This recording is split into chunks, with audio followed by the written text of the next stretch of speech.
thing is just like, what is this like for you guys? Because you found out you're renewed for 2 seasons and you're in the process of wrapping everything up. So how is that going to just be sort of at the end and then get to come to something like this and meet fans? So you just want to start us out with nausea, basically, right now? I'll let Adam field that one. The weird thing was I was just realizing when we were here on Friday that it was literally a year ago on that Friday of the last Fan Expo that we got the announcement that we were going to be coming back for season 2. So it was pretty amazing. And then I realized, oh my God, we just made 2 seasons of television in a year. That's why I can't feel my face.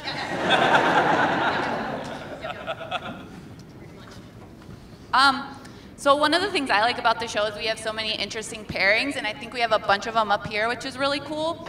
But I'm going to start with one of my favorites, which is Pree and Gared.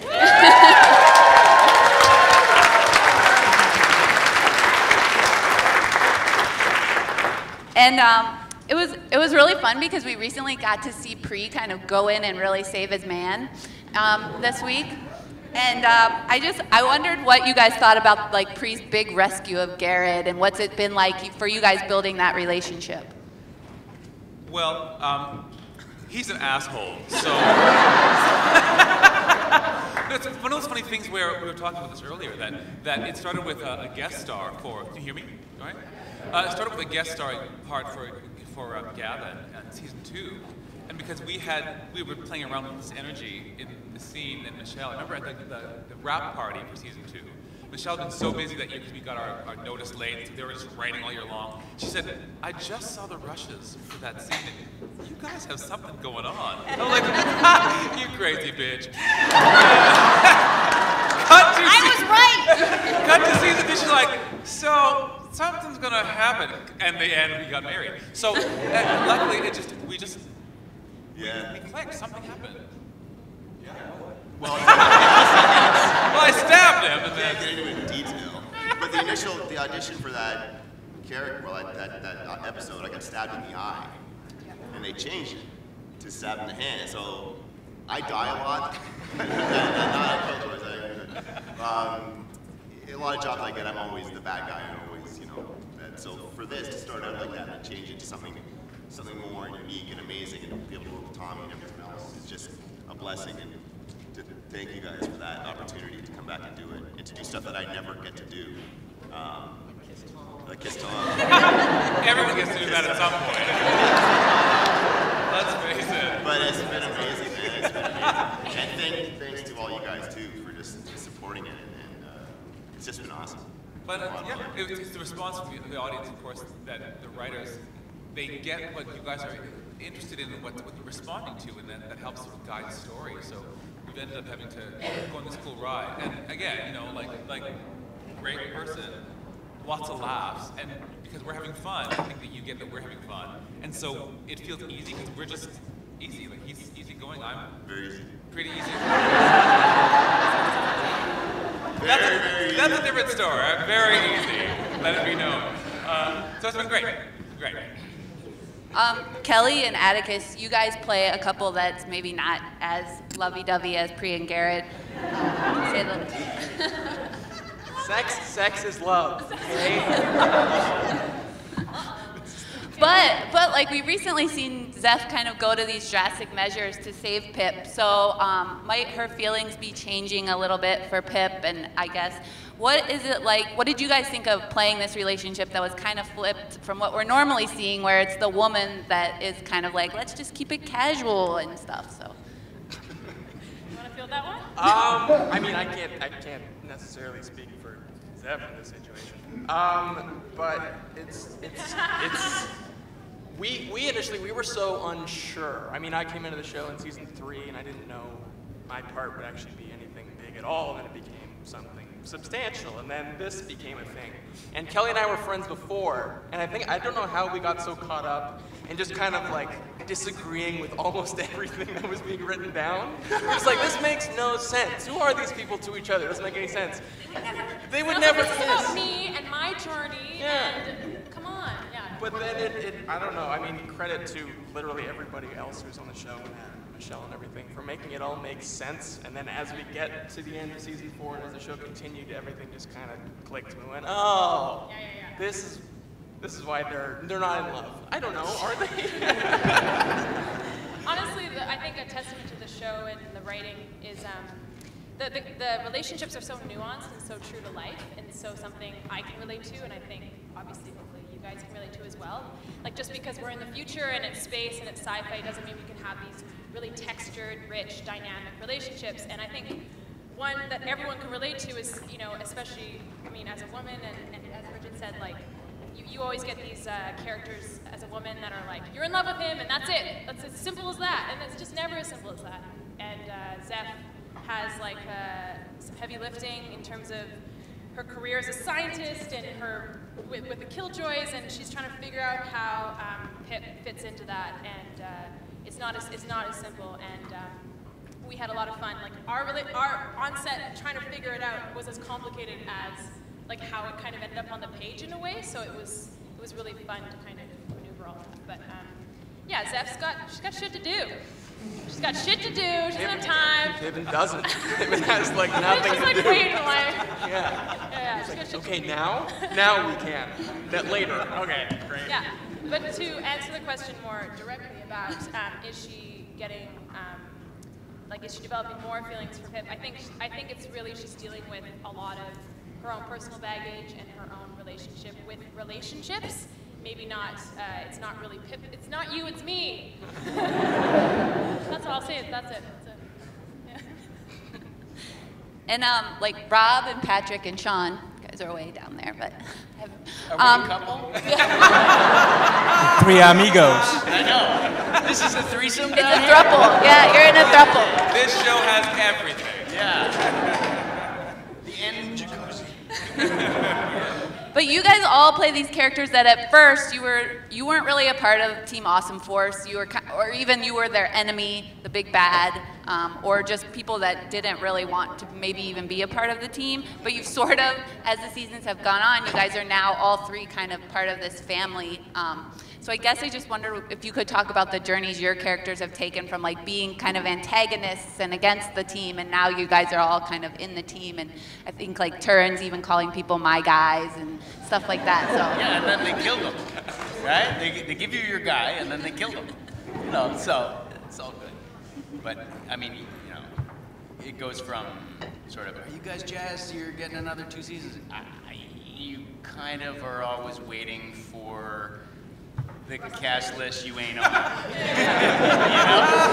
know? Like, when is that double-sided axe gonna fall? And you kind of have to put that back in Michelle. Yeah, I know. But did it come back? Both died. Yeah. So, to some extent, they got to make the drama that is the series, and if that involves throwing your ass out of a spaceship, then that's what it's going to involve. Yeah, it's been an interesting journey, for sure. There are no guarantees on a show like that. So, you don't know. You never kind of, oh, I'm still around. They haven't killed me yet. I'm shocked. Patrick is another one of those characters / actors who we didn't know was going to be with us as long. Originally, there was a request in episode 1, I can't remember if it was from the network or Temple Street, that said, could you just have somebody really smart tell us what a killjoy is? just in some words, could you give us, and I really resisted it, and then finally like, fine, F it, and I wrote a scene quickly, and it came out, and I loved the scene as it came out, and then we were fortunate enough to cast Patrick and create Turin, and it was another one of those things that we saw the footage of it, we're like, oh, he's coming back. Okay, he's gonna be back, and then every season, you know, as I said, we're trying to kill you for a little bit. I know. We almost killed. Just a little, just a touch, Yeah. it's a love tap. And then, you know, and same with Fancy, you know, we love Fancy immediately on the page. But I think the gift of doing what I and now Adam do is being able to pair amazing actors with characters that are, you know, 75% done in our head. And if they take that extra and make it something as beautiful as they have, then we just can't say goodbye, you know, and they end up having these roles that are much bigger and that are surprising to both of us and to our writing team, because we don't always have initially an intended endpoint or arc for them. So we actually, for the first time, get to really have a journey the same way that the actors do and the same way that you do as fans. So thank you to all of you for that.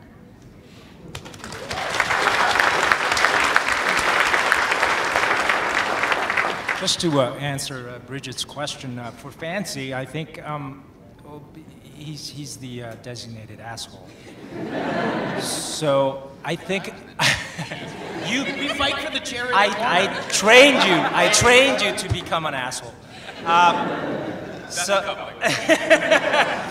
So I think what's fun for us to see is this Fancy guy who doesn't want to be part of, like, even though he's loyal to the rack, he wants to be the lone wolf and all that kind of stuff, but he's kind of pushed onto this journey of having to support the team Awesome Force. So I think that's kind of fun to watch. This guy who wants to be, you know, do his own thing, and then he has to kind of help and do what's right. So, yeah. Rob. Oh, Hey, Rob. Yes? Oh, so what was the question? It's a long weekend. I'm really hungover. Just like the fact that Klein was this big bad guy at the beginning, and now he's really like leaving all these clues. He's really like, we see like all his good intentions now, where he really cared about Dutch, and just like going from being that what we thought was our big main bad guy to now kind of being on their team almost. Yeah, well, which I thought kind of too, but someone early on, I think Nankin maybe, was the first guy that actually said, "You love her," right? I think that was, so from that point on, I just played love for Dutch and let the rest work itself out. So yeah, I guess I was doing bad things. But I feel like the character never changed. What changed is the audience's perception as the narrative rolled out, and that's all to the credit of Michelle and the writers. So yeah, once I got in the first season, that idea, you love Dutch, whether it was an unhealthy love, a healthy love, whatever, because you can only play love as love. You can't play, you know, it's unhealthy, you just love. But once you get that, nothing's changed except the perception of the audience as the facts come out, and I think that's still going to this day.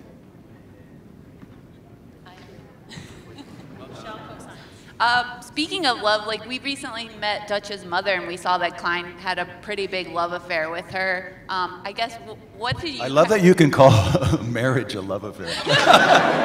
That is so sexy.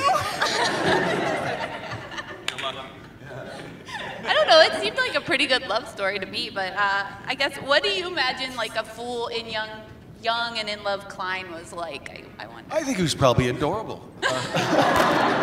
It was like Jack. Because clearly I am. No, I think he probably was. You know, he had a scientific mind. So, but to me, that you know, the old cliche of that is probably that he's not emotional or whatever. I don't see it that way. I think even when you see him in the flashbacks with Anila when she was younger, I think it's so cute, and I think he probably was a very loving, emotional guy. I think you probably got that even with, you know, the stuff we did with Yelena too.